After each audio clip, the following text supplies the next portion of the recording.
Assalamualaikum warahmatullahi wabarakatuh. Perkenalkan, nama saya Audi Rizkia Yuwana dengan NIM G00240007 dari kelompok A3. Di sini saya akan memaparkan laporan praktikum anatomi blok 1.2 laporan ketiga mengenai anatomi artikulasi genu dan juga os femur. Laporan ketiga dengan kasus seorang pria 23 tahun mengalami cedera lutut saat bermain futsal. Ia merasakan bunyi krek dan lututnya terasa tidak stabil. Setelah kejadian, lututnya membengkak dan sulit digerakkan. Jelaskan anatomi penyusunan artikulasio-genus secara lengkap. B. Jelaskan ligamentum yang memperkuat artikulasio-genu. C. Jelaskan anatomi os femur. Artikulasio-genu.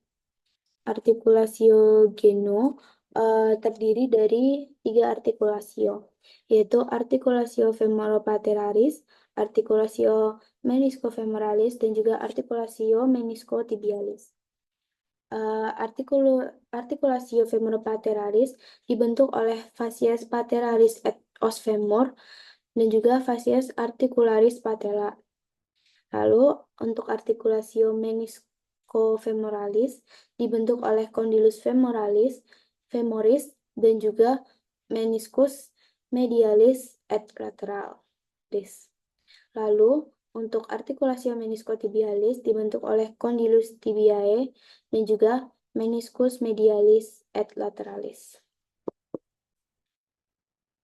Lalu untuk ligamentum yang memperkuatnya, dia ada ligamen kolateral medial dan juga kolateral lateral, lalu ada ligamen patella, lalu juga ada ligamen cruciatum yang anterius et posterius, ada juga ligamen transversum genu.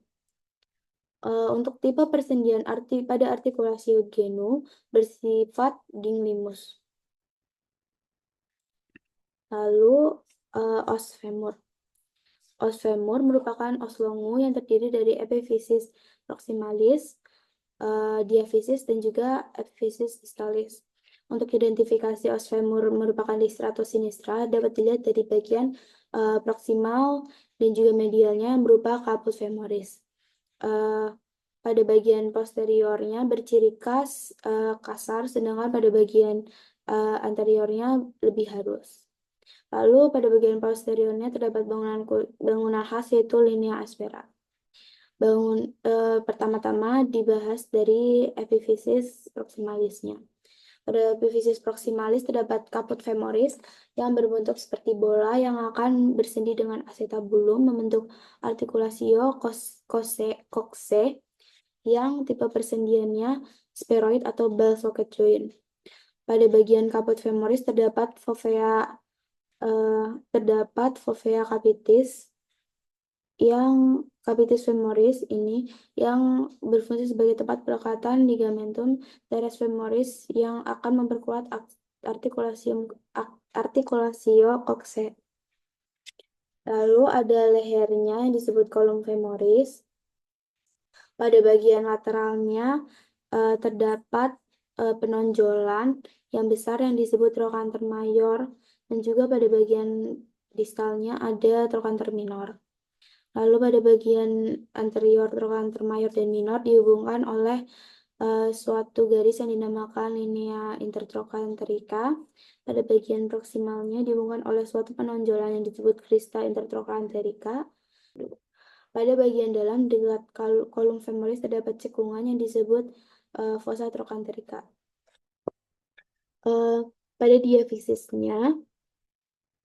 diaphysis atau corpus femoris, dia pada sisi anteriornya halus, sedangkan pada sisi posteriornya terdapat titik khusus yaitu linea aspera.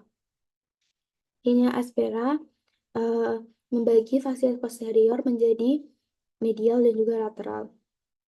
Linea aspera terdiri dari labium laterale dan juga labium mediale. Lalu pada sisi proksimalnya, linea aspera terdapat tuberositas glutea. Lalu di bagian medialnya terdapat linea pectinea. Lalu bagian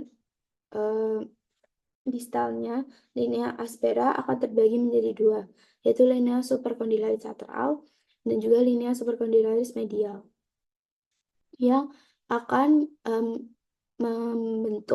membatasi sebuah daerah yang disebut sebagai facies poplitea. Pada bagian epifizis distalisnya terdapat condylus lateralis et medialis yang akan membentuk artikulasio dengan meniscomedialis et lateralis yang dinamakan artikulasio meniscofemoralis. Pada bagian proksimalnya terdapat penonjolan yang dinamakan epicondylus medialis et lateralis. Lalu condylus lateralis dan medialis pada bagian anteriornya dihubungkan oleh facies patellaris yang akan bersendi dengan artikulasio patella yang akan membentuk artikulasio femoropatellaris. Sedangkan pada bagian proksimalnya dipisahkan oleh sebuah cekungan yang dinamakan fossa intercondylaris. Yang pada bagian proksimalnya dibatasi oleh suatu garis yang dinamakan linea intercondylaris. Sekian pemaparan saya terkait praktikum ketiga blok 1.2, kurang lebihnya mohon maaf. Terima kasih. Wassalamualaikum warahmatullahi wabarakatuh.